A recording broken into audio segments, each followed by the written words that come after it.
मैं अपने भाई की वजह से 3 साल जेल में रहा। जेल में मैंने गलती से एक बड़े टाइकून के बेटे की जान बचा ली, जिसने ग्रेटिट्यूड में मुझे 100 मिलियन दिए। जेल से निकलते ही मैंने तुरंत अपने पापा को कॉल किया ताकि ये खुशखबरी बता सकूं, लेकिन मेरी आवाज सुनते ही पापा ने फोन काट दिया। मुझे टेंशन हुई, लगा घर में कुछ बुरा हो गया है, इसलिए मैं जल्दी से वापस घर पहुंचा। जैसे ही दरवाजे तक पहुंचा, अंदर से मेरी भाभी सियालिन की चिड़चिड़ी आवाज सुनाई दी, जो प्रॉपर्टी ट्रांसफर को लेकर इतनी जल्दी मचा रही थी। मैं प्रेनेटल चेकअप भी नहीं करवा पाई। जब वो वापस आएगा तो खुद जाकर किराए का घर ढूंढ ले। मैं किसी एक्स प्रिजनर के साथ नहीं रहना चाहती, लेकिन ये उसी के भले के लिए है। आखिर घर के पैसे उसी ने दिए थे। उनकी बातें सुनकर मेरा हाथ, जो दरवाजा खटखटाने वाला था, हवा में ही रुक गया। मेरी उंगलियां बेकाबू होकर कांपने लगीं। मुझे तो बचपन से आदत है कि मम्मी पापा हमेशा मेरे भाई को ज्यादा प्यार करते थे, लेकिन वो हमेशा मुझसे जुड़ा रहता था। मैं उसकी गलती अपने सिर लेने के लिए जेल गया था। वो इतना बेरहम नहीं हो सकता है ना।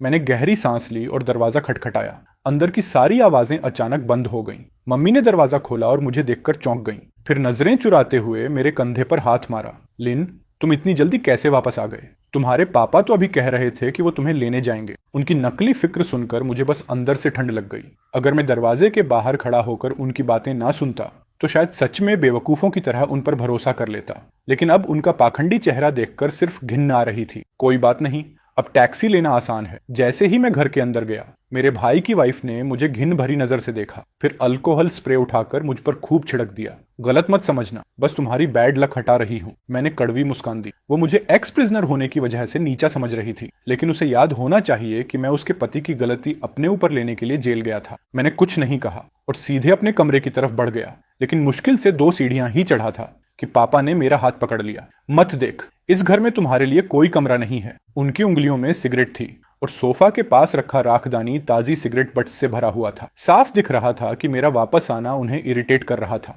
पापा, मैं सिर्फ 3 साल जेल में था, मरा नहीं था। ऐसा कैसे कि अब मैं एक कमरे के लायक भी नहीं रहा? पक्का तुम्हारा भाई नहीं मानेगा। तभी मेरा भाई बाथरूम से बाहर आया। चेहरे पर अजीब सी ऑकवर्डनेस थी। भैया, घर में इतने लोग हैं, बस इतने ही कमरे हैं, हम सब कैसे रहेंगे? उसका असहज चेहरा देखकर मेरा दिल जम सा गया। मैं ठंडी हंसी हंसा। पहले तो हम सब इसी घर में रह लेते थे। मैं सिर्फ 3 साल जेल में रहा, अब अचानक जगह कैसे कम पड़ गई?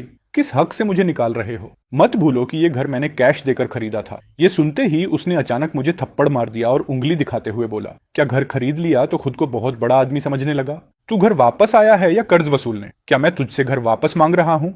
आप लोग तो मुझे एक कमरा तक नहीं दे रहे। मेरे पापा गुस्से से फुफकारे और आंखें तरेड़ते हुए साफ बोल दिया, सुन ले, इस घर में तेरे लिए कोई कमरा नहीं है। अगर रहना है तो बाहर जाकर किराए का घर ले, हम तेरा कुछ नहीं देते।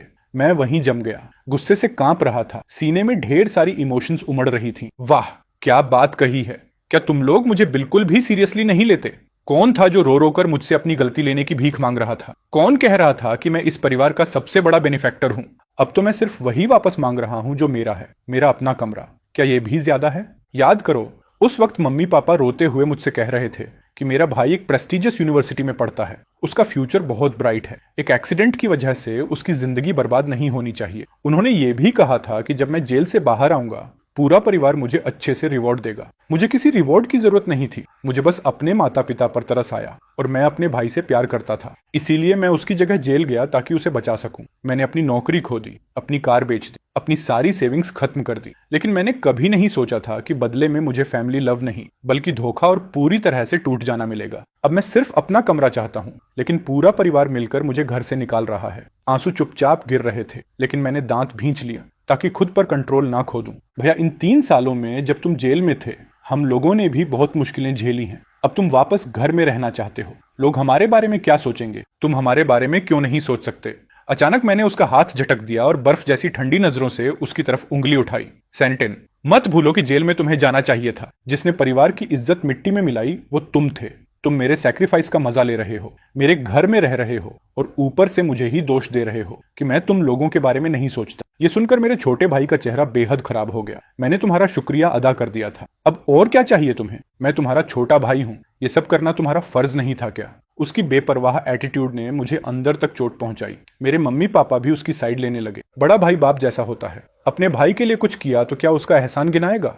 तुम इतने छोटे दिल के क्यों हो? सियोलिन, अब तुम छोटे नहीं रहे। अगर तुम्हें अकेले किराए के घर में रहना पड़े तब भी वही सही है। उनकी हर बात किसी तेज चाकू की तरह मेरे दिल को काट रही थी। मैंने सिर उठाया और आंखें बंद कर ली, खुद को जबरदस्ती रोने से रोकते हुए। मेरे होठों पर मायूसी भरी मुस्कान आ गई।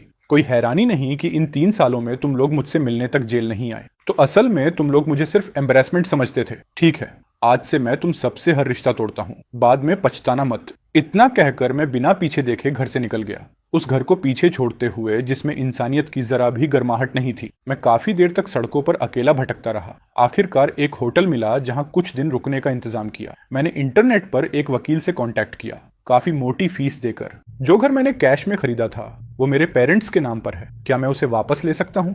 वकील ने कहा कि अगर मैं साबित कर दूं कि असली बायर मैं हूं, जैसे original payment receipts, property papers वगैरह दिखाकर, तो मैं घर वापस ले सकता हूं। मुझे हमेशा डॉक्यूमेंट संभाल कर रखने की आदत रही है, इसलिए वो सब मेरे पास सुरक्षित था। घर वापस लेने के लिए मैंने उसी लॉयर को पूरा मामला संभालने के लिए हायर कर लिया। सब इंस्ट्रक्शंस देने के बाद मैं बिस्तर पर लेट गया। फोन में पड़े 9 डिजिट बैलेंस को देखते हुए मैं गहरी सोच में डूब गया। मैं चाहता हूं कि पूरा परिवार आज के फैसले पर पछताए। अगले दिन मैं सीधे विलास के सेल्स ऑफिस गया। प्रमोशन का फायदा उठाकर मैंने एक ही बार में पूरे 100 मिलियन उड़ा दिए और कैश देकर 10 फुली फर्निश्ड विलास खरीद ली। एक खुद के लिए रखी और बाकी 9 रेंट पर चढ़ा दी। सिर्फ उन 9 विलास के रेंट से ही मेरे पास हर महीने जरूरत से ज्यादा पैसा आने लगा। 1 महीने बाद मुझे पापा का फोन आया। क्या तुम पागल हो गए हो सैनल? हमारे खिलाफ लॉ सूट करने की हिम्मत कैसे हुई? सच में जेल काट कर आए हो तभी इतने चालाक हो गए हो? फोन के उस पार से ही मुझे पापा का गुस्से से लाल चेहरा दिखता हुआ महसूस हो रहा था। मैं बस हल्का सा मुस्कुराया। मैंने ताने से कहा, क्या ये सब आपने ही नहीं सिखाया? मैं ये घर वापस चाहता हूँ, इसलिए नहीं कि मुझे इसकी जरूरत है, बल्कि इसीलिए क्योंकि मैं नहीं चाहता कि तुम जैसे एहसान फरामोश लोग उसमें रहो।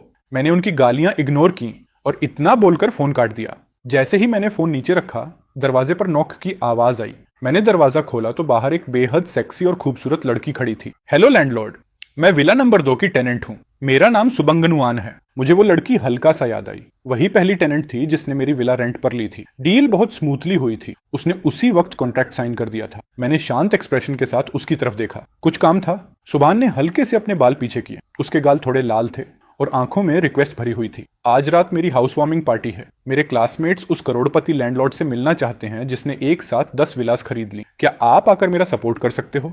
मैं थोड़ा चुप रह गया। ये देखकर सुबंग हुआन जल्दी से पास आई।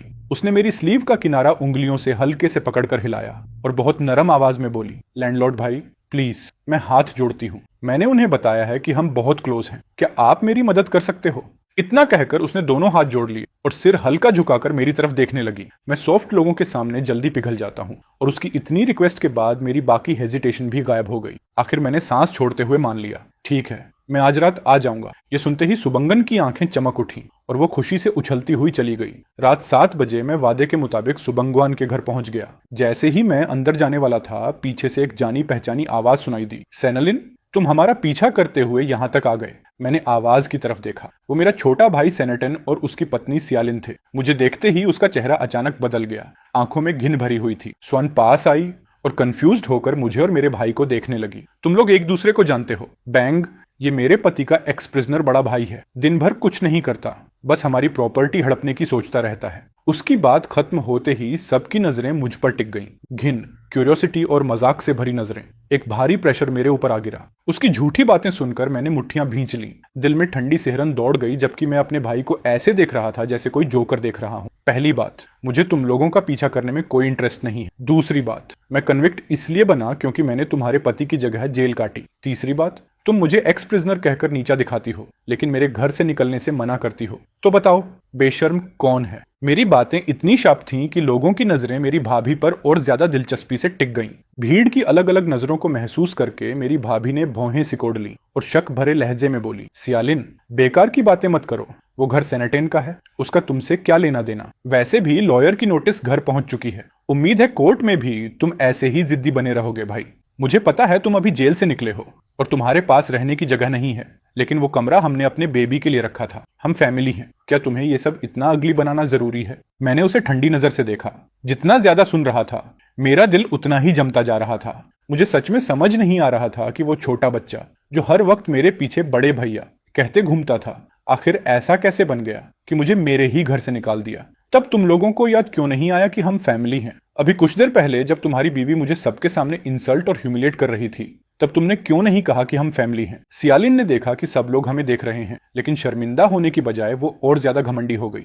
वो मुझे ऊपर से नीचे तक घिन से देखते हुए बोली, सेंटेन, ये विला एक अरबपति लैंडलॉर्ड ने खरीदी। तुम यहाँ कोई सीन क्रिएट करने की सोच तो नहीं रहे? उसकी आवाज ऊंची थी, टोन पूरा एरोगेंट, जैसे वो खुद उस विला की मालकिन हो और मैं कोई चूहा हूं जो चोरी से अंदर घुस आया हो। ये सुनते ही वहां मौजूद लोग मुझे नीची नजर से देखकर मजाक उड़ाने लगे। उसी वक्त स्वान वन मेरे सामने आकर खड़ी हो गई। उसकी भौहें सिकुड़ी हुई थीं। सियालिन, क्या तुम लोगों के बीच कोई मिसअंडरस्टैंडिंग नहीं है? मिसअंडरस्टैंडिंग? बिल्कुल नहीं। सेनेटिन, मैं तुम्हें सलाह देती हूं कि अब भी यहां से निकल जाओ। करोड़पति लैंडलॉर्ड बस आने ही वाला है। अगर तुमने उसे नाराज कर दिया तो पता भी नहीं चलेगा कैसे मरोगे। सियालिन की अगुवाई में सब लोग मुझ पर बेरहमी से अपनी नफरत उगलने लगे। उसी पल मुझे आखिरकार सबके असली घिनौने चेहरे साफ दिखाई दे गए। सुबान, जो अब तक कंफ्यूज्ड थी, जैसे ही उसने सियालिन की बातें सुनी, उसका चेहरा और ज्यादा पीला पड़ गया। अब वो और सहन नहीं कर पाई। वो गुस्से से कांपते हुए अचानक मेरे सामने आकर खड़ी हो गई। सियालिन, चुप हो जाओ। मिस्टर सेनेटन मेरे गेस्ट हैं। अगर तुम ऐसे उनकी बदनामी करोगी तो यहाँ तुम्हारा स्वागत नहीं है। अभी के अभी निकल जाओ। सियालिन ने गुस्से में सोंग हुआन को धक्का दिया, फिर घमंड से हमारे पास चली आई। चेहरे पर तिरस्कार भरा हुआ था। मैंने तुरंत स्वांग हुआन को पकड़ लिया। पेट में अजीब सा दर्द उठ रहा था। मेरे अपने सबसे करीबी लोग मुझे नीचा दिखा रहे थे, लेकिन स्वांग हुआन मुझे बचाने के लिए खड़ी थी। और तुम कौन होती हो हमें निकालने वाली? तुम कोई करोड़पति मालकिन नहीं हो। यहाँ से जाने वाला तो ये है। हाँ बंगन, कहीं इसने तुम्हें बेवकूफ तो नहीं बना दिया? हम तो बस तुम्हारी भलाई के लिए समझा रहे हैं। ध्यान रखना, कहीं ये तुम्हारा फायदा ना उठा ले। सुबंगन ने मेरे भाई और उसकी बीवी को गुस्से से देखा। उसकी सांसें तेज चल रही थीं। यहाँ से जाने वाले तुम लोग हो। सेनेटेन वही करोड़पति लैंडलॉर्ड जिसने एक साथ 10 विलास खरीदी थी। सुबंगवन की आवाज ज्यादा ऊंची नहीं थी, लेकिन हॉल में छाए सन्नाटे में वो किसी हथौड़े की तरह सबके दिलों पर गिरी। सारा शोर अचानक गायब हो गया। ऐसा लगा जैसे हवा तक जम गई हो। सिर्फ शौक में भरी भारी सांसों की आवाज सुनाई दे रही थी। सियालिन के चेहरे पर जमी मजाक उड़ाती मुस्कान गायब होने तक का वक्त नहीं मिला। वो उसी हालत में जम गई। उसकी आंखें फटी की फटी रह गईं और वो मुझे घूरने लगी। उसका शरीर हैरानी से हल्का कांप रहा था। वो इस सस्ते कपड़े पहने आदमी को, अभी अभी जेल से निकले एक्स कन्विक्ट को, उस करोड़पति से जोड़ ही नहीं पा रही थी जिसने 10 विलास पर करोड़ों उड़ा दिए थे। बंगवन, तुम मजाक कर रही हो। ये ओनर कैसे हो सकता है? इसके पास तो रहने की जगह तक नहीं है। ये गरीब है। एक तरफ खड़ा सेनेटेन कागज की तरह सफेद पड़ चुका था, जैसे उसके शरीर की सारी ताकत खत्म हो गई हो। जो हाथ उसने सियालिन को पकड़ रखा था वो ढीला होकर नीचे लटक गया। वो मुझे बहुत अच्छी तरह जानता था और मैं भी उसे। मेरी आंखों में उसे गुस्सा नहीं दिखा, सिर्फ ऐसी ठंडक दिखी जैसे मैं किसी अजनबी को देख रहा हूँ। वही ठंडक उसके अंदर ऐसा डर भर रही थी जो उसने पहले कभी महसूस नहीं किया था। भैया, ये क्या हो रहा है? तुम्हारे पास इतना पैसा कहाँ से आया? मैंने उसके सवाल का कोई जवाब नहीं दिया। मैं बस वहीं खड़ा रहा, महसूस करते हुए कि जो नजरें पहले मुझे नीचा दिखा रही थीं, अब उनमें रिस्पेक्ट, क्यूरियोसिटी और शर्म थी। ये एहसास अजीब था। पैसा जो सोशल स्टेटस देता है वो उस पल पूरी तरह सामने आ गया था। मैंने उन फैमिली मेंबर्स को देखा जिनके लिए मैं कभी सब कुछ कुर्बान करने को तैयार था, लेकिन उन्हें टूटते देखकर भी मुझे रिवेंज की खुशी नहीं हुई, सिर्फ एक अंतहीन उदासी महसूस हुई। सुबंगन हुआन ने माहौल की टेंशन को तुरंत महसूस कर लिया। वो पीछे नहीं हटी, बल्कि एक कदम आगे बढ़ी। वो सीधे मेरे बगल में आकर खड़ी हो गई। उसकी ये छोटी सी मूवमेंट जैसे पूरे हॉल के सामने उसका पक्ष साफ बता रही थी। सेनेटेन, सियालिन कॉन्ट्रैक्ट मैंने खुद मिस्टर सैन के साथ साइन किया था। क्योंकि तुम लोग मेरे खास गेस्ट की रिस्पेक्ट नहीं कर रहे, इसीलिए यहाँ तुम्हारा स्वागत नहीं है। कृपया अब भी तुरंत चले जाओ।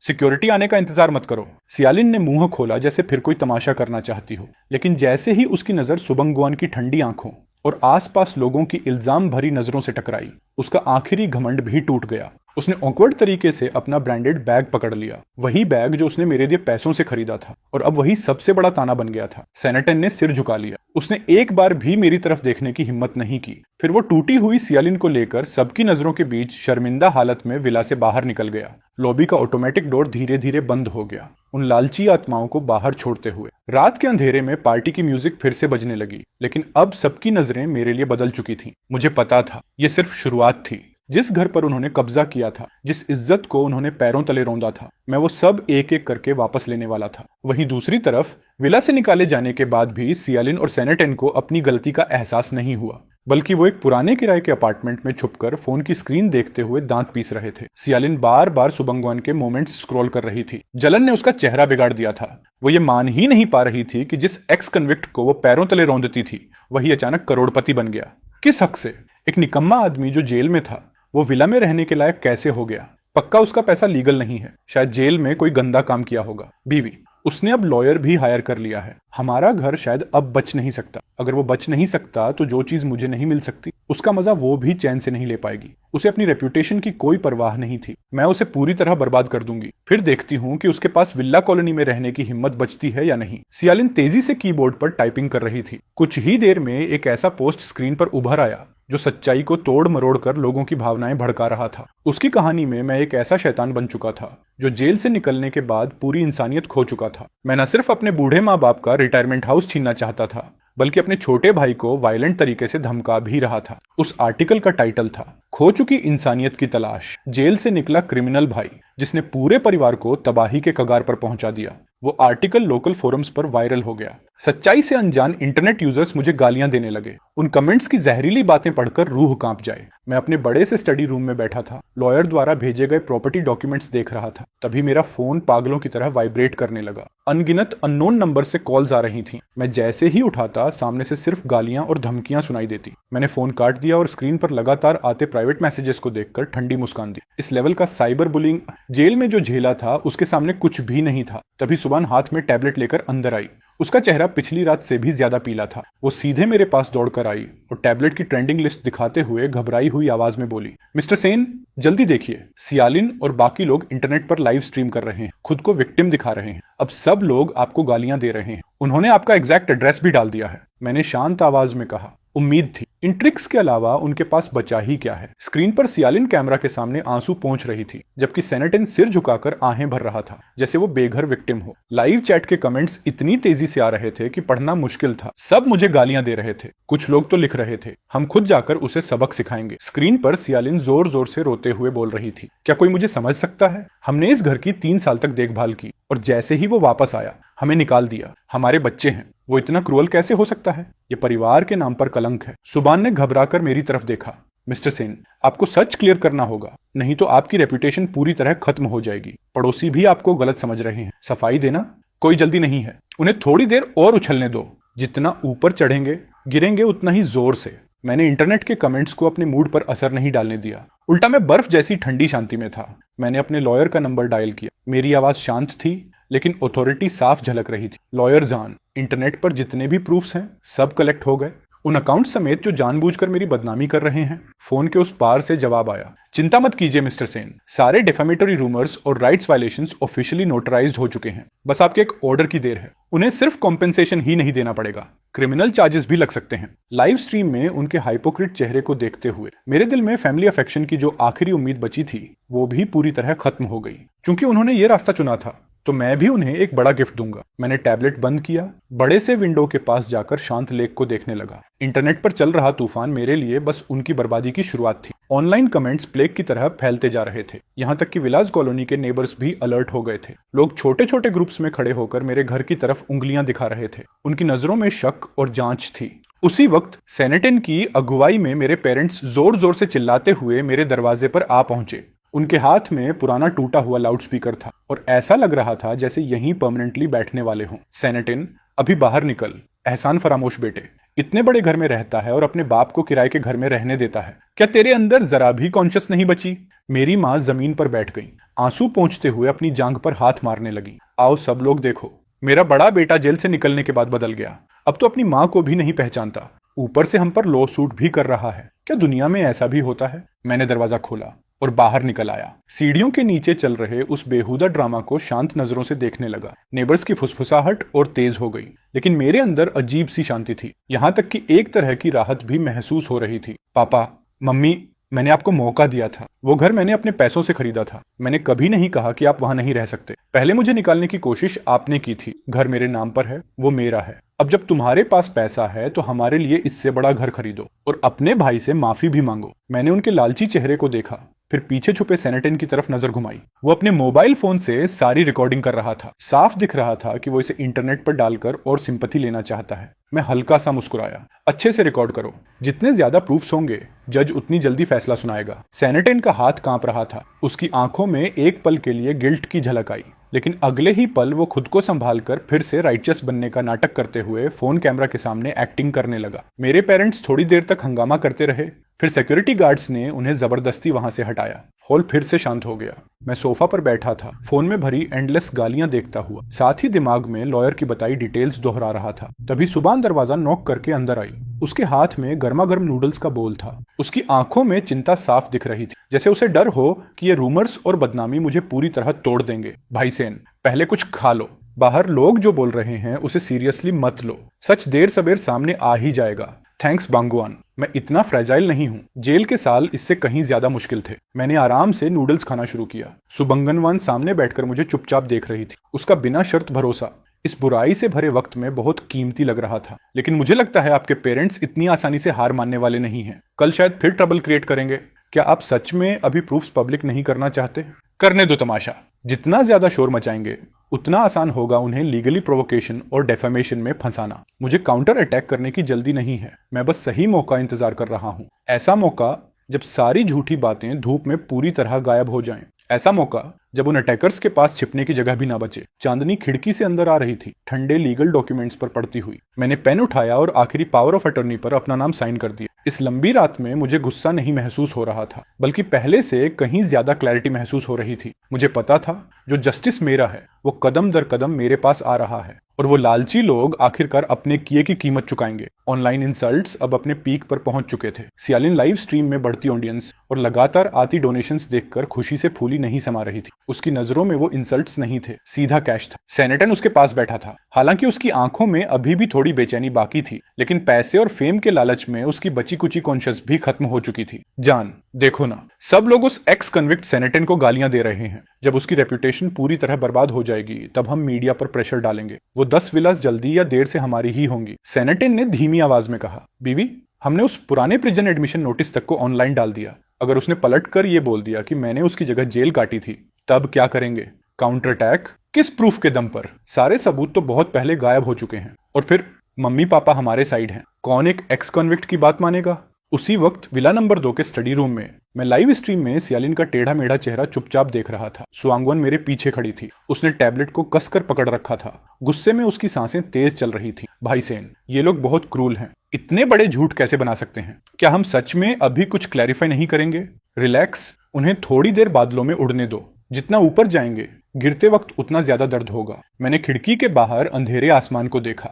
मेरे दिल में कुछ महसूस नहीं हो रहा था। ये अंधा पागलपन बस तूफान आने से पहले की आखिरी चिंगारियां थीं। अगली सुबह सियालिन बिना जरा सी शर्म के अपने पेरेंट्स और सोशल मीडिया ब्लॉगर्स की टोली लेकर विल्ला के बाहर पहुंच गए। उन्होंने पूरे दिखावे के साथ शले के एंट्रेंस को ब्लॉक कर दिया। कैमराज और माइक्रोफोन्स हर तरफ लगा दिए गए, जैसे कोई भी ड्रामेटिक मोमेंट मिस ना हो जाए। मेरी माँ मेन गेट पर बैठ गईं। अपनी जांघों पर हाथ मारते हुए जोर जोर से रोने लगी। उनकी चीखती हुई आवाज ने आसपास के नेबर्स को भी रोक लिया। सब लोग फैसला करो, वो चिल्लाईं। मेरा बड़ा बेटा जेल से निकलकर जानवर बन गया है। वो अपने माँ बाप को घर से निकालना चाहता है, ऊपर से अपने छोटे भाई की प्रॉपर्टी भी छीनना चाहता है। हम बूढ़ों को कब्र में पहुंचाकर ही मानेगा। जर्नलिस्ट्स खून की गंध सूंघ चुके शार्क्स की तरह आगे घुस रहे थे। उनके माइक्रोफोन्स लगभग मेरी माँ के चेहरे तक पहुंच गए थे। वहीं एक तरफ सेनेटन कमजोर बनने का नाटक कर रहा था, बीच बीच में टिश्यूज पकड़ा रहा था, लेकिन उसकी नजरें बार बार विल्ला के अंदर झांक रही थी। मैंने मेन डोर खोला और बाहर आ गया। धूप थोड़ी चुभ रही थी। जैसे ही लोगों ने मुझे देखा, भीड़ तुरंत फट पड़ी। गालियां और इल्जामों से भरे सवाल एवलंच की तरह मेरी तरफ आने लगे। अब काफी हुआ सियालिन, आखिर तुम बाहर आने की हिम्मत कर ही ली। तुम जैसे बेशर्म इंसान, इतने जर्नलिस्ट्स के सामने प्रॉपर्टी पेपर्स दिखाने की हिम्मत है? सेनेटन भीड़ के पीछे छुपा हुआ था। वो मेरी आंखों में देखने की हिम्मत तक नहीं कर पा रहा था। मैंने इन तथाकथित फैमिली मेंबर्स को देखा जो कैमरास के सामने विक्टिम्स बनने की एक्टिंग कर रहे थे। मुझे सिर्फ घिन महसूस हुई। मैं प्रॉपर्टी पेपर्स जरूर दिखाऊंगा, लेकिन अब भी नहीं। और मैं चाहता हूं कि सारे जर्नलिस्ट्स गवाह बने, ताकि जब सच सामने आए तब सब देख सकें कि झूठ कौन बोल रहा था। पूरा माहौल अचानक अजीब तरीके से शांत हो गया। मेरी माँ का रोना अचानक रुक गया। उन्होंने मुझे हैरानी से देखा। उनकी आंखों में हल्की सी घबराहट चमक रही थी। सियालिन की चीखों और जर्नलिस्ट के कैमरास के सामने मैंने जल्दीबाजी में खुद को डिफेंड नहीं किया, बल्कि अपनी जैकेट की अंदर वाली पॉकेट से मैंने कुछ परफेक्टली अरेंज कॉपीज निकाली। धूप में वो पेपर्स चमक रहे थे। वो 3 साल पहले घर खरीदने के बैंक ट्रांसफर रिकॉर्ड्स और अकाउंट ट्रांजैक्शंस थे। मैंने वो कॉपीज सबसे आगे खड़े जर्नलिस्ट को पकड़ा दी। जैसे ही उसकी नजर अमाउंट और पेयर के नाम पर गई, उसके चेहरे का एक्साइटमेंट तुरंत शौक में बदल गया। आसपास के रिपोर्टर्स तुरंत करीब आ गए और कैमरास के क्लिक्स लगातार गूंजने लगे। 3 साल पहले मैंने इस घर की पूरी पेमेंट 3 इंस्टॉलमेंट्स में की थी, कुल 4,20,000। हर पेमेंट मेरे पर्सनल अकाउंट से गई थी। मेरी माँ, जो अभी तक जमीन पर बैठकर हंगामा कर रही थी, अचानक रोना बंद कर दिया। उन्होंने उन पेपर्स को घूरा, फिर पीछे खड़े सेनेटन की तरफ मदद मांगती नजरों से देखा। सेनेटन का चेहरा सफेद पड़ गया। वो इंस्टिंक्टिवली भीड़ में थोड़ा पीछे हट गया। तो क्या हुआ? प्रॉपर्टी टाइटल तो मम्मी पापा के नाम पर है, तुम बस सपना देख रहे हो। अब पछताने का कोई फायदा नहीं। जर्नलिस्ट्स आपस में फुसफुसाने लगे। पब्लिक ओपिनियन का रुख धीरे धीरे बदलने लगा था। मैंने सियालिन के जबरदस्ती वाले एरोगेंस को देखा और मुझे बस हंसी आई। उसे लगता था कि लॉ सिर्फ टाइटल देखता है, लेकिन उसे ये नहीं पता था कि कंप्लीट एविडेंस चेन उसके सारे सपने तोड़ने के लिए काफी है। तो लॉयर जान, कृपया इस मैडम को समझाइए कि लीगल होल्डिंग बाय रिप्रेजेंटेशन और इलीगल ऑक्यूपेशन में क्या फर्क होता है। एक तरफ खड़े लॉयर जान ने अपना चश्मा ठीक किया, फाइल खोली और उनकी कोल्ड प्रोफेशनल प्रेजेंस ने पूरे शोरगुल वाले माहौल को तुरंत शांत कर दिया। बाहर गेट पर कॉन्फ्रंटेशन अभी भी चल रहा था, लेकिन मैं मुड़कर वापस लिविंग रूम में चला गया। सुबंगनुआन ने मुझे गर्म पानी का ग्लास दिया। उसके हाथ अभी भी हल्के कांप रहे थे। साफ था कि वो पहले वाले पागलपन से डर गई थी। भाई सेन, वो लोग अभी तक नहीं गए और सियालिन शायद फोन करके और लोगों को बुला रही है। मैंने अपना फोन निकाला और सेनेटन का भेजा प्राइवेट मैसेज खोला। गेट पर पड़े प्रेशर की वजह से वो भाई जो हमेशा औरतों के पीछे छुपता था, आखिरकार टूटने लगा था। वॉइस मैसेज में हल्की प्लीडिंग और गहरा डर साफ सुनाई दे रहा था। भैया प्लीज, वो बैंक रिकॉर्ड्स वापस ले लो। अगर कंपनी को पता चल गया कि ये घर मैंने तुमसे छीना था तो मैं बर्बाद हो जाऊंगा। मैंने मैसेज सुना, लेकिन कोई जवाब नहीं दिया। सेनेटन जैसे लोग तभी याद करते हैं कि मैं उनका भाई हूं जब उनके खुद के इंटरेस्ट्स खतरे में पड़ते हैं। मैंने फोन बंद कर दिया। मेरी नजर विंडो के बाहर गई, जहां मेरे पेरेंट्स कैमरास के सामने विक्टिम्स बनने की एक्टिंग कर रहे थे। उन्होंने अपने छोटे बेटे के फ्यूचर के लिए बिना झिझक अपने बड़े बेटे के 3 साल सैक्रिफाइस कर दिए थे, और अब छोटे बेटे के घर के लिए वो बड़े बेटे को हमेशा के लिए बदनाम करना चाहते थे। उनके लिए फैमिली अफेक्शन बस एक इस्तेमाल करने वाली बार्गेनिंग चिप थी। बाहर सियालिन को शायद कोई और कॉल आया था। उसका चेहरा अचानक सफेद पड़ गया। उसने डर के साथ विल्ला की दूसरी मंजिल की तरफ देखा और उसका फोन लगभग हाथ से गिर गया। मैं समझ गया, लॉयर जान की दूसरी लीगल वार्निंग उसके फोन पर पहुंच चुकी थी। साइबर वायलेंस की असली मास्टरमाइंड अब आखिरकार कानून की ठंड महसूस करने लगी थी। उसी वक्त जब सेनेटन फिर से चिल्लाकर नया ड्रामा शुरू करने वाला था, भीड़ के बाहर एक ब्लैक रोल्स रॉयस धीरे धीरे आकर रुकी। उसकी number plate special repeated numbers वाली थी। उस कार की अपीयरेंस ने पूरे नॉइज माहौल को पल भर में शांत कर दिया। यहाँ तक कि सबसे अग्रेसिव ब्लॉगर्स ने भी बिना सोचे अपने स्टेबलाइजर्स नीचे कर दिए। कार का डोर खुला और एक इम्पोजिंग प्रेजेंस वाला जवान आदमी बाहर उतरा। उसने हाई एंड कस्टम सूट पहन रखा था। उसने आसपास की शॉक्ड नजरों को इग्नोर किया और सीधे मेरी तरफ चला आया, जहां मैं सीढ़ियों पर खड़ा था। सबके अविश्वासी नजरों के सामने उसने मुझे गले लगाया और बोला, भाई सेन, सुना जेल से निकलने के बाद तुम्हें कुछ ट्रबल हो रहे हैं, क्या तुम्हें मदद चाहिए? मैं हल्का मुस्कुराया। यंग मास्टर लिन, बस कुछ फैमिली मैटर्स हैं। लेकिन तुम्हें पता कैसे चला? ये जवान आदमी और कोई नहीं बल्कि सबसे अमीर लिन फैमिली का इकलौता बेटा था, लिन चेन। 3 साल पहले जेल में मैंने जिसकी जान बचाई थी वो यही था। उसकी मौजूदगी वहां मौजूद हर इंसान के चेहरे पर पड़े एक इनविजिबल स्लैप जैसी थी। लिन ग्रुप का यंग मास्टर? इम्पॉसिबल। वो एक एक्स कन्विक्ट को कैसे जान सकता है? लिन चेन ने ठंडी नजरों से भीड़ को देखा। X convict? उसने किसी की जान बचाई थी और कुछ ऐसे कावर्ड्स की जगह सजा काटी थी जिनमें अपने किए की जिम्मेदारी लेने की हिम्मत नहीं थी। 3 साल पहले वाले एक्सीडेंट की फाइल्स मैंने ऑलरेडी लॉयर्स को इन्वेस्टिगेशन के लिए भेज दी हैं। सच बहुत जल्द सामने आ जाएगा। सच शब्द सुनते ही भीड़ में छुपा सेनेटन अचानक कांप उठा। उसकी टांगों से ताकत निकल गई और वो सीधे जमीन पर गिर पड़ा। जिस चीज से वो सबसे ज्यादा डरता था आखिरकार वही हो गया। सबसे अमीर लीन फैमिली की इन्वॉल्वमेंट का मतलब था कि उसकी पूरी जिंदगी में बनाई गई झूठ की इमारत अब पूरी तरह टूटने वाली थी। लिन चेन के आते ही रिपोर्टर्स ने तुरंत अपना टारगेट बदल लिया। अब वो मुझसे ये नहीं पूछ रहे थे कि मैं अपने पेरेंट्स को क्यों निकाल रहा हूँ। अब वो पागलों की तरह 3 साल पुराने एक्सीडेंट के सस्पिशियस पॉइंट्स के बारे में पूछ रहे थे। तूफान का सेंटर अब सीधे सेनेटन बन चुका था। वहीं लिविंग रूम के अंदर लिन चेन द्वारा लाया गया टॉप टियर लीगल टीम अब पूरी पब्लिक कम्युनिकेशन अपने कंट्रोल में ले चुका था। स्वांगवन मेरे लिए चाय और पानी सर्व करने में बिजी थी। इस अचानक मिले सपोर्ट को देखकर उसकी आंखों की चिंता आखिरकार खत्म हो गई और उसकी जगह एडमिरेशन आ गई। भाई सेन, उस समय आप बहुत भोले थे। ऐसी फैमिली के लिए कुछ भी सैक्रिफाइस करना वर्थ नहीं था। मैं हल्का सा मुस्कुराया। उस वक्त मुझे लगता था फैमिली ही सब कुछ होती है। अब जब सब साफ दिख रहा है तो अजीब तरह की राहत महसूस हो रही है। उसी वक्त मेरा फोन बजा। पापा का कॉल था। इस बार उनकी आवाज में पहले वाली एरोगेंस और गालियां नहीं थी, सिर्फ एक टूटी हुई भीख मांगती आवाज थी। शियाओलिन, प्लीज यंग मास्टर लिन से कहो रुक जाए। अगर उन्होंने सेनेटन को अरेस्ट करवा दिया तो हमारा पूरा परिवार खत्म हो जाएगा। वो तुम्हारा अपना भाई है, तुम उसे बर्बाद होते हुए कैसे देख सकते हो? मैंने ठंडी आवाज में जवाब दिया। पापा, मैं उसके लिए 3 साल जेल काट चुका हूँ। हमारा हिसाब बराबर हो चुका है। अब आगे वो अपनी जिंदगी खुद संभाले।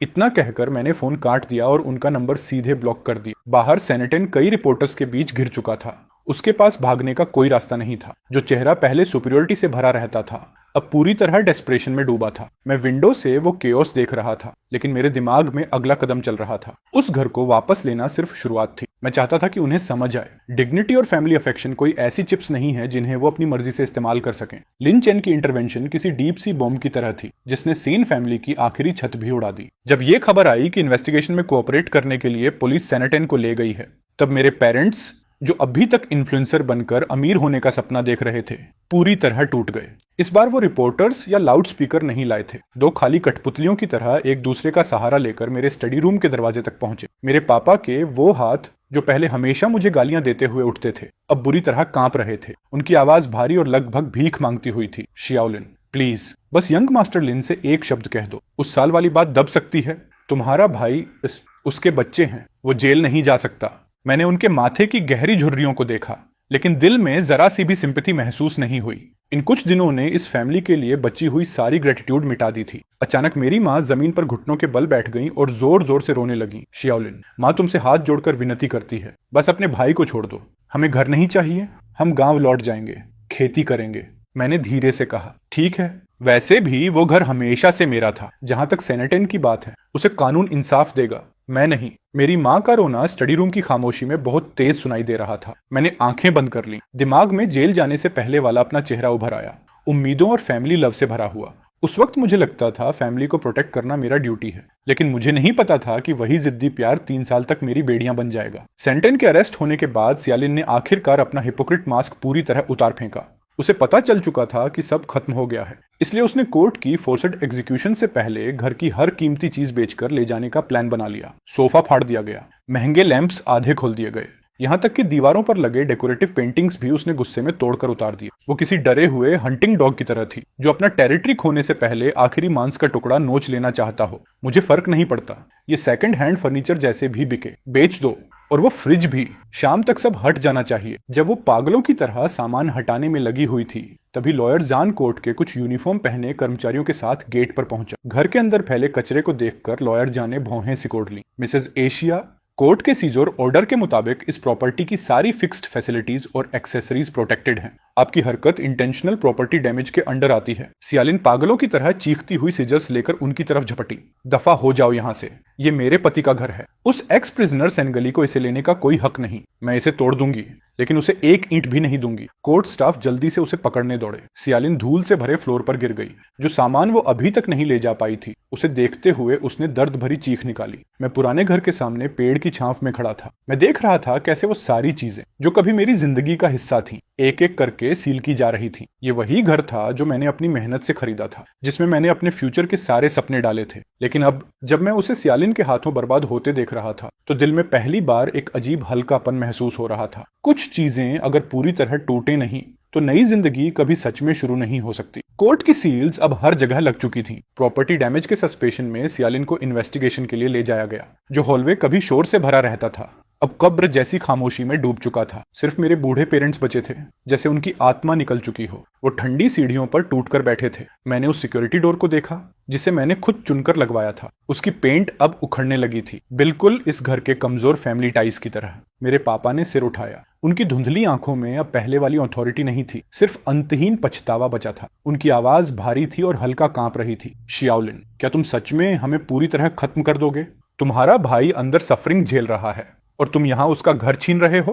क्या तुम्हारी कॉन्शियंस को कुत्ते खा गए हैं? मैंने शांत नजरों से उन्हें देखा। पापा, कॉन्शियंस तो मैंने 3 साल पहले जेल में ही खो दी थी। मैं इस घर को रेनोवेट करवाऊंगा, लेकिन आज के बाद मैं आप लोगों को यहाँ कदम रखने नहीं दूंगा। ये सुनते ही मेरी माँ फिर से जांग पीट कर रोने वाली थी, लेकिन तभी एक नरम मगर मजबूत हाथ ने उन्हें रोक लिया। सुबंगवन पता नहीं कब हॉलवे के आखिर में आकर खड़ी हो गई थी। उसने प्रोफेशनल सूट पहना हुआ था और हाथ में कई लीगल डॉक्यूमेंट्स थे। उसने मेरे पेरेंट्स को पोलाइटली ग्रीट किया, लेकिन उसकी आवाज में कोई बहस की गुंजाइश नहीं थी। अंकल, आंटी, मैं मिस्टर सेन की पर्सनल असिस्टेंट हूँ। इस प्रॉपर्टी के आगे के हैंडलिंग का पूरा लीगल प्रोसेस कंप्लीट हो चुका है। अगर आप लोग आगे भी डिस्टर्बेंस क्रिएट करेंगे, तो मैं मिस्टर सेन की तरफ से पर्सनल रेस्ट्रेनिंग ऑर्डर फाइल करूंगी। मेरे पेरेंट्स उसकी प्रोफेशनल प्रेजेंस से पूरी तरह सकरस्तंड रह गए। घर में ड्रामा करना उनकी आदत थी, लेकिन कानून, और रूल्स की लैंग्वेज बोलने वाले एजुकेटेड लोगों से वो डरते थे। मैंने उसे देखकर थोड़ा सरप्राइज होकर पूछा, तुम यहाँ कैसे? सुबंगवान हल्का मुस्कुराई। यंग मास्टर लिन ने कहा कि आपको ऐसे इंसान की जरूरत है जो लॉ समझता हो और डिटेल ओरिएंटेड हो। तो मैंने खुद वॉलंटियर किया। भाई सेन, कुछ डर्टी और टफ काम आपको खुद करने की जरूरत नहीं, मुझे करने दीजिए। मैंने उसकी तरफ देखा और दिल में एक गर्माहट फैल गई। जब सबने मुझे बिट्रे कर दिया था, तब ये लड़की जो शुरुआत में सिर्फ मेरी टेनेंट थी, अब मेरा सबसे मजबूत सहारा बन चुकी थी। हालांकि मैंने घर वापस ले लिया था, लेकिन सियालिन पूरी तरह गायब नहीं हुई थी। बैल पीरियड का फायदा उठाकर उसने कई कॉन्टैक्ट्स के जरिए स्वांगवान तक पहुंच बना ली। उसे लगता था कि स्वांगवान बस एक टेम्परेरी एम्प्लॉई है जिसे मैंने हायर किया है, इसलिए उसने उसे ब्राइब करने का फैसला किया ताकि अंदर से मेरी डिफेंस तोड़ी जा सके। सियालिन टेबल के दूसरी तरफ बैठी थी। उसकी आंखों की थकान थिक मेकअप से भी नहीं छुप रही थी। उसने अपने बैग से एक बैंक कार्ड निकाला और धीरे से स्वांगवान की तरफ सरका दिया। उसकी आवाज धीमी थी, लेकिन आंखों में ग्रीड साफ दिख रही थी। बांगा, प्लीज, अगर तुम सेल कॉन्ट्रैक्ट का ओरिजिनल गायब कर दो तो इस कार्ड के 5 लाख तुम्हारे होंगे। सुभंगान ने आराम से कॉफी की एक SIP ली, कप नीचे रखा और उसके होंठों पर कंटेम्प्ट भरी स्माइल उभरी। उसने सियालिन को ऐसे देखा जैसे किसी क्लाउन को देख रही हो। मिसेस शिया, शायद आपको कुछ मिसअंडरस्टैंडिंग हुई है। मैं मिस्टर सेन की एम्प्लॉई नहीं हूँ, मैं उनकी बिजनेस पार्टनर हूँ और मुझे एविडेंस डिस्ट्रॉय करने के लिए ब्राइब करने की आपकी पूरी कोशिश रिकॉर्ड हो चुकी है। सियालिन का चेहरा तुरंत सफेद पड़ गया। वो झटके से खड़ी हो गई। तू हरामजादी, तूने मुझे धोखा देने की हिम्मत कैसे की? उसके डर्टी मनी के चक्कर में मत पड़, वो बस एक निकम्मा एक्स प्रिजनर है। मैं दरवाजे से अंदर आया और उसकी टूटी हुई हालत को देखा। वो कभी मेरी भाभी थी। मैंने तो उसके लिए कार और हाउस खरीदने तक का सोचा था, लेकिन उसने सबसे ग्रीडी और ईविल रास्ता चुना। मैंने उसे देखा, मेरी आंखों में सिर्फ डिसअपॉइंटमेंट थी। तुम्हारा आखिरी मौका भी तुमने अपने हाथों से बर्बाद कर दिया। लॉयर जान नीचे इंतजार कर रहे हैं। ब्राइबरी और एविडेंस टैंपरिंग के बारे में अब ये बातें जज को समझाना। सियालिन चेयर पर ढह गई। उसके होंठ कांप रहे थे, लेकिन आवाज नहीं निकल रही थी। प्राइवेट रूम की खिड़की से आती धूप उसके चेहरे पर पड़ रही थी, लेकिन उसके अंदर का अंधेरा रोशन नहीं कर पा रही थी। मैंने सिर घुमाकर स्वांगवान की तरफ देखा। उसने मुझे आंख मारी। हम दोनों की वो साइलेंट अंडरस्टैंडिंग हवा में साफ महसूस हो रही थी। ग्रीड और बिट्रेयल की इस लड़ाई में रिजल्ट पहले ही तय हो चुका था, लेकिन असली हिसाब अभी शुरू हुआ था। सियालिन के ले जाए जाने के बाद मेरे पापा, जो अब तक खुद को संभाले हुए थे, अचानक बीमार पड़ गए। वो हॉस्पिटल बेड पर लेटे थे। माथे पर टॉवल रखा था और वो लगातार सेनेटन का नाम बड़बड़ा रहे थे। मुझे पता था ये उनका आखिरी इमोशनल ब्लैकमेल था, ताकि मैं लॉ सूट वापस ले लूं। जब मैं रूम में अंदर गया, माँ बेड के पास बैठी आंसू पोंछ रही थी। मुझे देखकर वो पहले की तरह गालियां देने नहीं कूदी, बल्कि कांपते हुए मेरे कपड़े का किनारा पकड़ लिया। उनकी आंखें प्लीडिंग से भरी थीं। शियाओलिन, तुम्हारे पापा का दिल अब और नहीं सह सकता।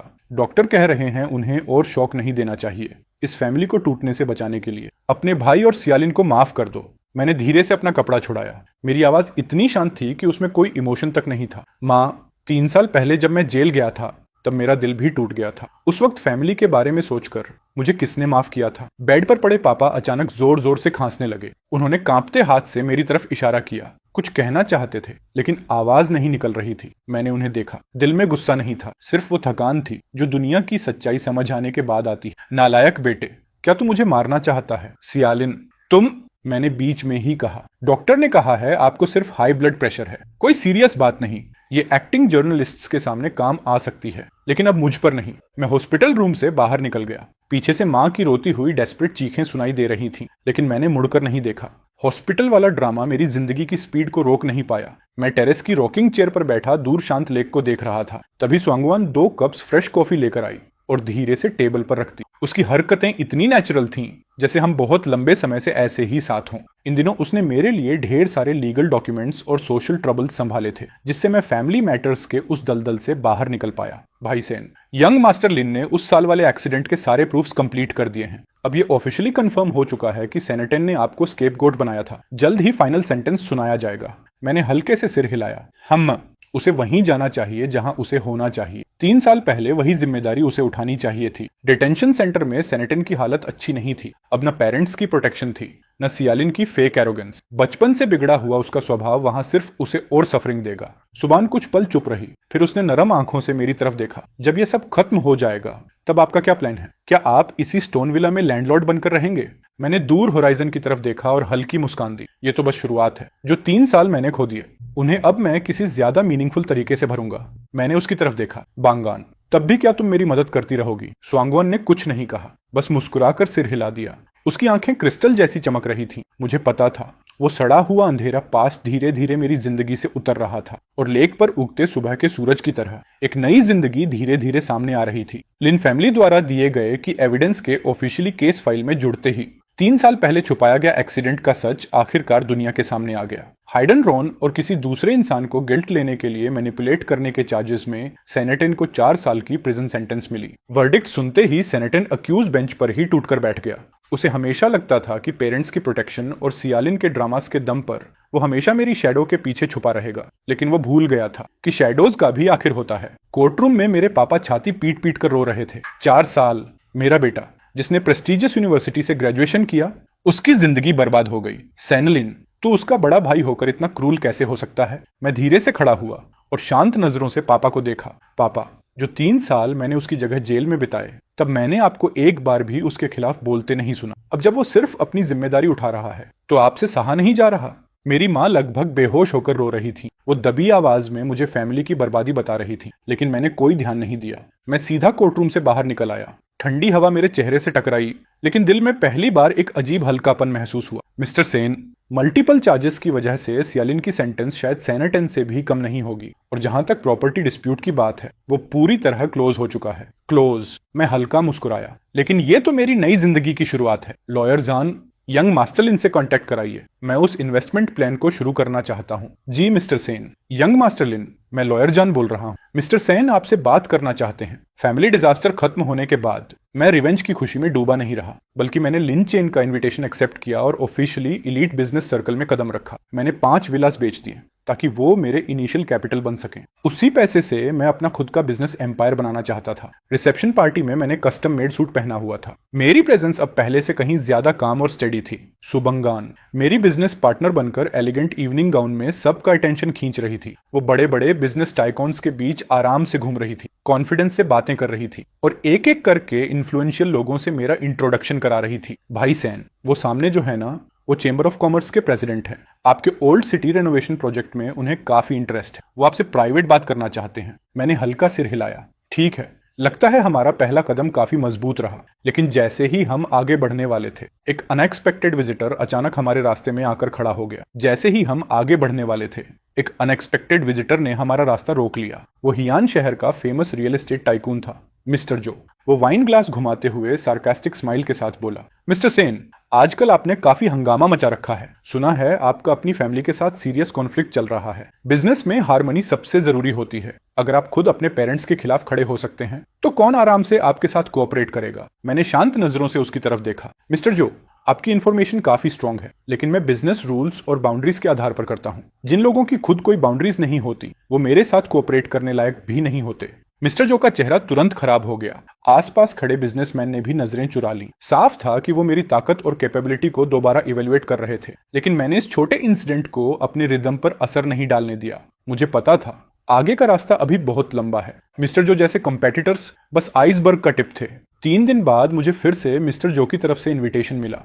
काफी सोचने के बाद मैंने आखिरकार मीटिंग एक्सेप्ट कर ली। जैसे ही मैं अंदर गया, मैंने मिस्टर जो को लेदर सोफा पर बैठे देखा। वो हाथ में 2 जेड बॉल्स घुमा रहा था और उसके चेहरे पर वही हिपोक्रिट स्माइल थी, जैसे किसी और की डेस्टिनी उसके कंट्रोल में हो। उसे लगता था कि मेरे ग्रीडी पेरेंट्स द्वारा क्रिएट किए गए स्कैंडल का फायदा उठाकर वो मुझे ओल्ड सिटी रेनोवेशन प्रोजेक्ट छोड़ने पर मजबूर कर देगा। मैं उसके सामने जाकर आराम से बैठ गया। सुबंगवान मेरे पीछे खड़ी थी। उसने मार्बल टेबल पर डॉक्यूमेंट से भरा एक मोटा एनवेलोप धीरे से रख दी। एनवेलोप गिरने की आवाज गहरी और भारी थी, जैसे वार्निंग बेल। मिस्टर जो ने मुझे कंटेम्प्ट से देखा, स्मोक रिंग छोड़ी और डिसमिसिव टोन में बोला, मिस्टर सेन, तो आपने क्या डिसाइड किया? ऑनलाइन न्यूज अभी तक शांत नहीं हुई है। अगर आप वो लैंड मुझे ट्रांसफर कर दें, तो मैं गारंटी देता हूं कि कल से सारे जर्नलिस्ट्स गायब हो जाएंगे और आप फिर से सक्सेसफुल बिजनेसमैन बने रहेंगे। मैंने कप नीचे रखा, हल्की मुस्कान दी और सुबंगवान को इशारा किया। मिस्टर जो, शायद आप भूल गए कि मैंने वो 3 साल कहाँ बिताए थे। उस जगह मैंने सबसे जरूरी चीज सीखी थी, कभी किसी की धमकी के आगे मत झुको। सुबंगवान ने एनवेलोप खोला। अंदर मिस्टर जो की इलीगल डेमोलिशंस, टैक्स इवेजन और कई ब्राइबरी केसेस के सॉलिड एविडेंसेस थे। ये सारी इन्फॉर्मेशन लिन चेन ने लिन फैमिली के इंटेलिजेंस नेटवर्क से पूरी रात में निकलवाई थी। मैंने शांत आवाज में कहा, मिस्टर जो, अगर मैं ये सब इकोनॉमिक इन्वेस्टिगेशन स्क्वाड को दे दूं, तो क्या आपकी कंपनी वीकेंड तक सर्वाइव कर पाएगी? मिस्टर जो की स्माइल तुरंत जम गई। उसके हाथ की जेड बॉल्स आपस में टकराईं और एक तेज चिड़चिड़ाहट की आवाज निकली। उसके माथे पर पसीने की बूंदें उभरने लगीं। सारे एविडेंस के सामने उसकी एरोगेंस टूट चुकी थी। मिस्टर सेन, हम दोनों बिजनेसमैन हैं, इतनी दूर जाने की जरूरत नहीं है ना? मैं धीरे से खड़ा हुआ, अपना सूट ठीक किया और कॉन्फिडेंट स्माइल दी। मछली मर सकती है, लेकिन मेरा जाल नहीं टूटेगा। मिस्टर झाओ, मैं भी आपको एनिमी नहीं बनाना चाहता, वरना अगली मुलाकात सिर्फ कोर्टरूम में होगी। मैं बिना पीछे देखे हॉल से बाहर निकल गया। पीछे मिस्टर जो सोफा पर ऐसे गिर पड़ा जैसे कीचड़ का ढेर हो। बिजनेस वर्ल्ड की स्टॉर्म फिलहाल शांत हो गई थी, लेकिन जिंदगी ने मेरे लिए जो असली टेस्ट्स तैयार किए थे वो अभी शुरू हुए थे। 6 महीने बाद सियालिन ने प्रिजन हॉस्पिटल में एक बेटे को जन्म दिया, क्योंकि सेनेटेन और सियालिन दोनों प्रिजन सेंटेंस काट रहे थे और दूसरी तरफ की फैमिली उस बच्चे को बर्डन मान रही थी। काफी घुमावों के बाद वो छोटा बच्चा आखिरकार मेरे स्टडी रूम तक पहुंच गया। मैं क्रेडल में लेटी उस नन्ही सी जिंदगी को कॉम्प्लेक्स नजरों से देख रहा था। इसका नाम क्या रखा जाए? सियालिन ने कोई नाम नहीं रखा। बर्थ सर्टिफिकेट में ये जगह खाली है। सुबंगवान ने मेरी तरफ देखा। भाई सेन, क्या आपने सच में इस बच्चे को अडॉप्ट करने का फैसला कर लिया है? इसका मतलब है कि पूरी जिंदगी आप उन दोनों लोगों की शैडो से जुड़े रहेंगे।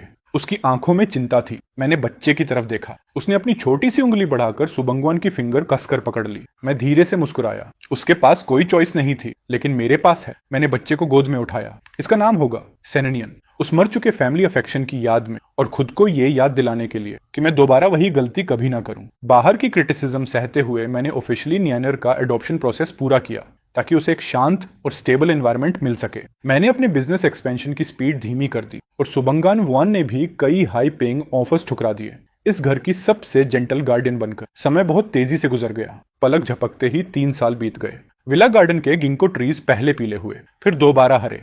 3 साल की गर्मी सर्दी चुपचाप उंगलियों के बीच से फिसल गई। जो नियनर कभी डायपर पहनने वाला बेबी थी, अब एक छोटी बच्ची बन चुकी थी जो स्कूल बैग लेकर घूमती थी। वो अपनी छोटी छोटी टांगों से मेरे पीछे भागती और मुझे पापा कहकर बुलाती। पापा, आंटी बांगवन ने कहा, आज वो मुझे जू लेकर जाएंगी, जल्दी चलो। नियानर को इतना खुश देखकर मेरा दिल पिघल गया। मैंने उसे गोद में उठाया और प्यार से उसकी नाक छुई। ठीक है, पापा और आंटी बांगवन तुम्हें लेकर जाएंगे। ये 3 साल की शांति कभी कभी कुछ कड़वी आवाजों से टूट जाती थी। हर कुछ महीनों में मेरे पेरेंट्स विला एरिया के बाहर आ जाते। प्रिजन में हमेशा पैसों की जरूरत पड़ती थी। कभी सेनेटन को अंदर रिश्वत के लिए पैसे चाहिए होते, तो कभी सियालिन के मेडिकल एक्सपेंसेस। उस वक्त मेरे पापा फिर से आयरन गेट पीटते हुए चिल्लाते। उनकी बूढ़ी आवाज अभी भी उतनी ही जहरीली थी। सेंगलुन, तू एक एहसान फरामोश को पाल रहा है, और तेरा खुद का भाई जेल में सफरिंग झेल रहा है। तू उसे देखने तक नहीं जाता? क्या तेरे अंदर दिल नहीं है? मैं 2nd फ्लोर बालकनी पर खड़ा उस आदमी को ऊपर से देख रहा था जिसे मैं कभी रिस्पेक्ट करता था। मेरी आवाज बर्फ जैसी ठंडी थी। जो पेंशन मैं आपको देता हूँ वो नॉर्मल जिंदगी के लिए काफी है। जहां तक सेनेटेन की बात है, वो उसकी अपनी गलती है। उसका पनिशमेंट कोई और नहीं भुगतेगा। मैंने विंडो बंद कर दी। उनकी गालियां बाहर ही रह गईं। मेरी बाहों में नियानेट जोर जोर से हंस रही थी। इन 3 सालों में वही मेरी सबसे बड़ी राहत थी। उधर प्रिजन में सेंटेन एक टूटी हुई आयरन ट्रे पकड़े डरकर कोने में बैठा था। जो हाथ कभी प्रेस्टिजियस यूनिवर्सिटी की एडमिशन लेटर पकड़ते थे, अब हार्ड लेबर की वजह से छालों से भरे हुए थे। उसके सेलमेट्स बचा हुआ खाना उसकी ट्रे में फेंकते हुए हंस रहे थे। अरे, तू वही जीनियस है ना जिसने अपने बड़े भाई को अपनी जगह जेल भेज दिया था? क्या हुआ? आज फ्लोर साफ किए बिना खाने का सोच रहा है। सेनेटेन का शरीर डर से कांप उठा। उसकी आंखें पूरी तरह भय से भरी थीं। सॉरी, मैं अभी करता हूं, अभी। वो तुरंत ट्रे नीचे रखकर पीटे हुए कुत्ते की तरह मोप उठाने लगा। उसे लगा था प्रिजन सिर्फ सोने की जगह बदलने जैसा होगा, लेकिन वहां के रूल्स बाहर की दुनिया से भी ज्यादा क्रूल थे। उसने अंदर मेरा नाम लेकर प्रोटेक्शन लेने की कोशिश की। मेरा बड़ा भाई सेंगलुन है, वो बहुत रिच है, मुझे किसी की प्रोटेक्शन की जरूरत नहीं। उसकी बात पूरी होने से पहले ही उसे जोरदार थप्पड़ पड़ा। सामने वाले की आंखों में सीधा कंटेम्प्ट था। एक ऐसे इंसान के लिए कंटेम्प्ट जो अंदर तक सेल्फिश था। तेरा बड़ा भाई सेंगलुन वो रिचेस्ट फैमिली का बेनिफैक्टर है, और तू अपने ही भाई को बिट्रे करने वाला जानवर। तू उसका नाम लेने लायक भी नहीं है। आज से तू यहाँ घुटनों पर बैठेगा। सेनेटन सीवेज भरे फ्लोर पर गिर पड़ा। उसने आंखें बंद कर ली। आखिरकार उसे वो हेल्पलेसनेस समझ आने लगी जो मैंने प्रिजन में फील की थी। लेकिन फर्क ये था, मैं किसी को प्रोटेक्ट करने गया था और वो सिर्फ अपने सन्स का पेमेंट कर रहा था। जल्द ही प्रिजन में सेनेटन की हालत की खबर मेरे पेरेंट्स तक पहुंच गई, लेकिन उन्होंने सेनेटन की गलतियों पर सोचने के बजाय सारा ब्लेम मुझ पर डाल दिया। उन्हें लगा मैं अपने कॉन्टैक्ट्स इस्तेमाल नहीं कर रहा। अपने छोटे बेटे के लिए मेरे पापा फिर से मेरी जिंदगी में आ गए। कई दिनों से बदले ना गए कपड़े, सड़ी हुई स्मेल और गुस्से से भरी भारी आवाज। सेंगलुन, देख तेरा भाई जेल में कैसे रह रहा है। उसकी एक रिब तक टूट गई और तू यहाँ आराम से खा पी रहा है। मैंने बिना एक्सप्रेशन बदले जवाब दिया। ये रास्ता उसने खुद चुना था। 3 साल पहले जब मैं ये सब झेल रहा था, तब आपने ही कहा था ना, बड़ा भाई बाप जैसा होता है, सहना सीखो। तभी मेरी माँ फूलों के पीछे से अचानक निकल आई। फिर वही पुराना ड्रामा। वो जमीन पर गिरकर हंगामा करना चाहती थी, लेकिन इस बार मैंने मौका नहीं दिया। मैंने सीधे सिक्योरिटी स्टाफ को इशारा किया। माँ चीखने लगी, सब लोग देखो, ये अपने माँ बाप को मार डालना चाहता है, अपने भाई की जिंदगी मौत की परवाह नहीं। मैंने उन्हें ठंडी नजरों से देखा। मेरी आंखों में बची आखिरी नरमी भी खत्म हो गई। जिस बस्टर्ड की आप बात कर रही हैं, वो सेनेटन और सियालिन का बायोलॉजिकल सन है। अगर आपने यहाँ फिर ड्रामा किया तो मैं लॉयर को जेल भेजूंगा, ताकि सेनेटन को पता चले उसके पेरेंट्स उसके इकलौते बेटे के साथ कैसा बिहेवियर कर रहे हैं। मेरी माँ की आवाज अचानक रुक गई। वो जैसे गला दबा दी गई बूढ़ी मुर्गी की तरह मुझे घूरने लगी। उन्हें नहीं पता था कि नियनर सेनेटन और सियालिन का बच्चा है। उस पल दोनों वहीं जम गए। मेरे होठों पर सार्कास्टिक स्माइल उभरी। मैं मुड़कर अंदर जाने लगा, लेकिन पापा ने मुझे रोक लिया। उनकी आवाज में सावधान उम्मीद और चापलूसी थी। श्याओलिन, मुझे बच्चे को देखने दे। मैं बिना पीछे देखे घर के अंदर चलता गया। मैं नियनर के पास इन्हें बिल्कुल नहीं आने दूंगा। मुझे इन लोगों पर भरोसा नहीं है। सुबनगन सो चुकी नियनर को गोद में पकड़े हुए खड़ी थी। दरवाजे पर उन दोनों पर हल्की रोशनी पड़ रही थी। वही घर है जिसे मैं प्रोटेक्ट करना चाहता हूँ। जब से सेलिन ने हिरासत वाले हॉस्पिटल में नियनर को जन्म दिया था, पोस्टमार्टम ठंड और भारी मेंटल प्रेशर की वजह से उसे एक गंभीर क्रोनिक बीमारी लग गई। जो औरत पहले सिर्फ सोना चांदी पहनने और लग्जरी लाइफ के बारे में सोचती थी, अब हॉस्पिटल बेड पर कमजोर हालत में पड़ी रहती थी, खाली आंखों से छत को घूरते हुए। उसके बाल सूखे और पीले पड़ चुके थे। लंबे समय से खून और न्यूट्रिशन की कमी की वजह से उसके गाल अंदर धंस चुके थे। यहाँ तक कि थोड़ा पानी पीने के लिए उठना भी उसके लिए बहुत मुश्किल हो गया था। हालांकि गार्ड्स नियम के हिसाब से उसकी देखभाल कर रहे थे, लेकिन उस इंस्टीट्यूशन की ठंडी फीलिंग उसकी लोनलीनेस को और बढ़ा देती थी। बच्चा, वो बच्चा कहाँ है? मेरी माँ, उसे कहाँ ले गई मेरी माँ? उसके पास खड़ी नर्स कोई जवाब नहीं देती, बस रूटीन में ड्रिप बदलती रहती। सेलिन को यह नहीं पता था कि उसकी माँ, जो पैसों से जान से ज्यादा प्यार करती थी, बच्चे को पहले ही बोझ समझकर छोड़ चुकी है। उसे यह भी नहीं पता था कि जिस भाई को वो लेबर रिफॉर्म वाला क्रिमिनल कहकर इंसल्ट करती थी, वही अब उस बच्चे की आखिरी उम्मीद बन चुका है। सेलिन की आंखों के कोने से कड़वा आंसू बह निकला। उसकी आवाज रिजेंटमेंट से भरी थी। सेंटेन, क्या तुम मुझ पर हंस रहे हो? मैं इस हालत में पहुंच गई हूँ, अब खुश हो? उसका पछतावा दूसरों को नुकसान पहुंचाने का नहीं था, बल्कि उस लग्जरी लाइफ को खोने का था जो उसे मिल सकती थी। इस ट्विस्टेड मेंटल टॉर्चर के नीचे उसकी बीमारी बार बार लौट आती थी। डॉक्टर ने कहा कि यह क्रोनिक बीमारी शायद जिंदगी भर उसका पीछा करेगी। खिड़की की सलाखों से धूप अंदर आ रही थी और जमीन पर धब्बेदार शेडोज बना रही थी। सियालिन ने आंखें बंद कर ली। उसके दिमाग में वही दिन घूम रहे थे जब वो मेरे कैश पेड अपार्टमेंट में ऐश करती थी, लेकिन आखिर में वो दिन सिर्फ एक सपना बनकर रह गए, जहां वो कभी वापस नहीं जा सकती। जब मेरे पेरेंट्स को पता चला कि मैंने नियनर को अडॉप्ट कर लिया है, तब आखिर उन्हें सिचुएशन समझ आई। जानते हो क्या, अब वो सेंटेन और सियालिन पर भरोसा नहीं कर सकते थे। अगर उन्होंने मुझे पूरी तरह नाराज कर दिया तो बाकी जिंदगी उन्हें सड़कों पर भीख मांगनी पड़ेगी। इसलिए जब उन्हें पता चला कि सियालिन गंभीर बीमार है, तो वो पहले की तरह रिपोर्टर्स लेकर तमाशा करने नहीं आए, बल्कि उनका एटीट्यूड बदल गया। मेरे पिता झुककर सोफा के किनारे बैठे थे, नर्वस होकर अपनी जांघों पर हाथ रगड़ रहे थे। मेरी माँ लगातार आंसू पोंछ रही थी। बीच बीच में दोनों चोरी चोरी मेरी तरफ देखते, जैसे गलती कर चुके बच्चे हों। श्याओलिन,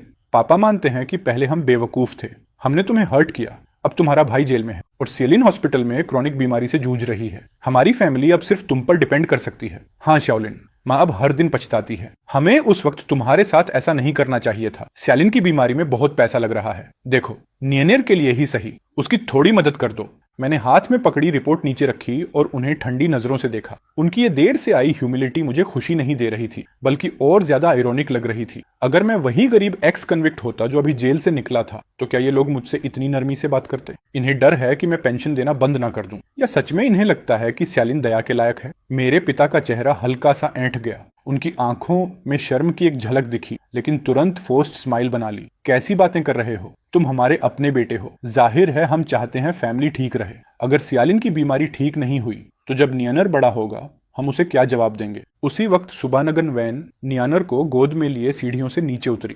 ये सीन देखते ही नियानर इंस्टिंक्टिवली उसके सीने से चिपक गई। भाई सैन, नियानर को उसकी नब्ज चाहिए। जहां तक सेलिन के मेडिकल एक्सपेंसेस की बात है, लॉयर का कहना है कि अगर लीगल प्रोसेस फॉलो करें तो हमें सिर्फ बहुत छोटा हिस्सा पे करना होगा। लीगल प्रोसीजर सुनते ही मेरी माँ घबरा गई, लेकिन आवाज ऊंची करने की हिम्मत नहीं हुई। वो सिर्फ उम्मीद भरी नजरों से मुझे देखती रही। उसकी आंखों में कैलकुलेशन भरी एंग्जाइटी साफ दिख रही थी। उसने धीमी आवाज में कहा, शाओली, उस लॉयर की मत सुनो, वो आउटसाइडर है, हम फैमिली हैं। इसे चैरिटी समझकर कर दो, सेलिन की मदद कर दो। माँ, इन्हें ऐसे सरवाइव करने के लिए खुद को गिराते हुए देखकर मेरे दिल में बची आखिरी वॉमथ भी धीरे धीरे खत्म होने लगी। ये लोग बेहतर नहीं हुए थे, बस कमजोर हो गए थे, और मैं सोच रहा था कि इस रिडेम्पशन वाले नाटक को कैसे खत्म करना है। स्यालिन के साथ क्या करना है ये डिसाइड करने से पहले ही मुझे खबर मिली कि लंबे समय की मेंटल डिस्टॉर्शन और बार बार लौटती फिजिकल बीमारी की वजह से एक ठंडी गहरी रात में उसने हिरासत वाले हॉस्पिटल में अकेले ही आखिरी सांस ले ली। वो उस बच्चे को दोबारा देख भी नहीं पाई। वो सेंटन के जेल से बाहर आने का इंतजार भी नहीं कर सकी।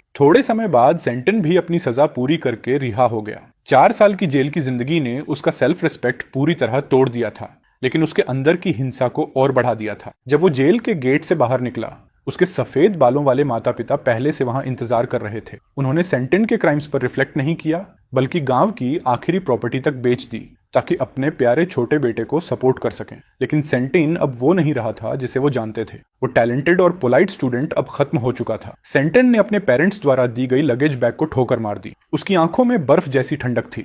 बस इतनी सी गरीबों वाली रकम लाए हो तुम लोग, इतने समय आराम की जिंदगी जीते रहे और मुझे रहने के लिए ये टूटी झोपड़ी दे रहे हो। शियाओटेन, पापा और माँ के पास कोई एबिलिटी नहीं है। सारा पैसा तुम्हारे और लिनलिन के ट्रीटमेंट में चला गया। पहले सेटल हो जाते हैं। कल पापा कंस्ट्रक्शन साइट पर काम ढूंढेंगे, माँ मेड का काम करेगी। हम जरूर तुम्हें सपोर्ट कर पाएंगे। सेंटन ने तिरस्कार से हंसी उड़ाई और अपने झुके हुए पेरेंट्स की तरफ देखा। उसकी आंखों में ग्रेटिट्यूड का नाम तक नहीं था, सिर्फ एंटाइटलमेंट बचा था। जेल में उसने कमजोरों को दबाना और ताकतवरों से डरना सीख लिया था, और अब दुनिया में सबसे कमजोर लोग उसके अपने पेरेंट्स थे। जल्दी करो, और उस आदमी सेंगलिन का नाम मेरे सामने मत लेना। जब मैं ठीक हो जाऊंगा, देर सवेर उससे अपना हर हिसाब वसूल करूंगा। उसके पेरेंट्स एक दूसरे को देखने लगे और डरते डरते उसके पीछे चल दिए। उन्हें लगा था कि उन्हें फिर से सहारा मिल गया है, बिना ये जाने कि वो अपने घर में एक ऐसा अंधेरा ले आए हैं जो कभी भर नहीं सकता। जेल से बाहर आने के थोड़े समय बाद ही सेंटन को टर्मिनल बीमारी डायग्नोज हो गई। बीमारी की यातना ने उसे और ज्यादा पागल बना दिया। हर दिन बिस्तर पर पड़ा रहता और काम करके थके हुए लौटने वाले अपने पेरेंट्स को मारता पीटता रहता। जरा सी बात पसंद न आने पर गालियां देने लगता। मेरी जिंदगी इतनी बदतर क्यों है? क्या तुम लोग पैसे बचाने के लिए मुझे जहर देना चाहते हो? निकलो यहाँ से और पैसे कमाओ। मुझे मांस खाना है, मुझे शराब पीनी है। शाओतन, अजमा ने 12 घंटे काम किया है। सच में हमारे पास पैसे नहीं है। और तुम्हारे भाई का नाम मत लो, उसने तो हम सबको ब्लॉक कर दिया है। यही किस्मत है, वही किस्मत जो हमने खुद चुनी थी। वो जिंदगी वहां की नरक जैसी जिंदगी से बिल्कुल अलग थी। मेरी जिंदगी अब ऐसी खुशी में कदम रख रही थी जो मैंने पहले कभी नहीं देखी थी। सारी प्रॉपर्टीज वापस लेने के बाद मैंने बिजनेस प्रोफेशनल टीम को संभालने के लिए दे दिया। मैंने अपनी एनर्जी फैमिली पर लगानी शुरू कर दी, और एक खूबसूरत धूप भरे दिन मैंने अपनी बंगवन से शादी भी कर ली। उसी दिन नियर दौड़ता हुआ आया, हाथ में परफेक्ट स्कोर वाला एग्जाम लिए। माँ बंगवन, पापा, माँ बंगन, देखो मैं फर्स्ट आया हूँ। बंगवन ने प्यार से नीर के माथे का पसीना पोंछा और उम्मीद भरी नजरों से मेरी तरफ देखा। भाई सेन, कल हम नीर को बीच वेकेशन पर ले चलते हैं। उसे भी थोड़ा रिलैक्स करने की जरूरत है। मैंने रिपोर्ट कार्ड लिया और नीर को गोद में उठा लिया। मेरी आंखों में खुशी और प्यार भरा था। ठीक है, जैसा तुम कहो। जब तक फैमिली साथ है, कोई भी जगह अच्छी है। कभी कभी मुझे उस फैमिली की खबर लॉयर के जरिए मिल जाती थी। सुना था कि सेंटन वहां दर्द से चीखता रहता है। सुना था उसके पेरेंट्स जेल में पछता रहे हैं। लेकिन अब मुझे कोई फर्क नहीं पड़ता था। विला के लॉन पर धूप फैली हुई थी। नियर की हंसी साफ और खुशियों से भरी थी। मैंने बंगवन का हाथ पकड़ा, उसकी हथेली की गर्माहट महसूस करते हुए। जो इंसान अंधेरे से गुजर चुका होता है, वही सामने की रोशनी की असली कीमत समझता है। ये जिंदगी अब भी लंबी है, और हमारी खुशी तो अभी बस शुरू हुई है।